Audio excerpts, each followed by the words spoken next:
What's up, everyone? Welcome to PhD Puns Plaza. Being a PhD student in the lab sciences means dealing with a lot of experimental failures and negative results.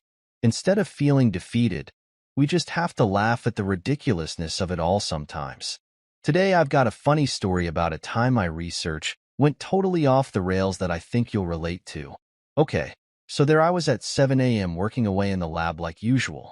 I had been running this one crucial experiment for weeks, setting up the materials perfectly and trying to avoid any contamination. It was make or break time to finally get reliable data. I carefully load up my last precious sample into the massively expensive analysis instrument. With a deep breath, I hit the big Initiate Sequence button, knowing I wouldn't be able to leave the lab for hours while it ran. This had to work after all my hard work. A few hours later, I'm basically vibrating with nervous anticipation watching the output stream in, and finally, the awaited results appear. Except they're just a garbled mess of random numbers and error codes. Are you kidding me? I had put my blood, sweat, and tears into getting this flawless sample ready. How could the instrument completely fail like this?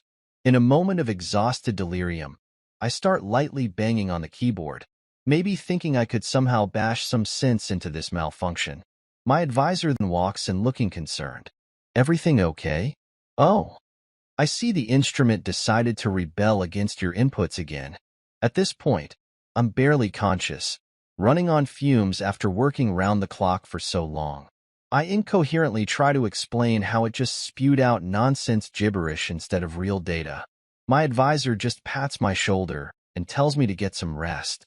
The thing is, stories like this are so common for lab researchers, especially at the PhD level.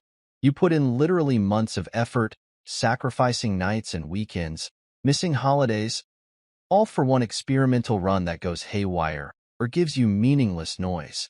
It's utterly demoralizing in the moment, but you have to learn to just roll with the punches and not take it personally. Negative results are still results.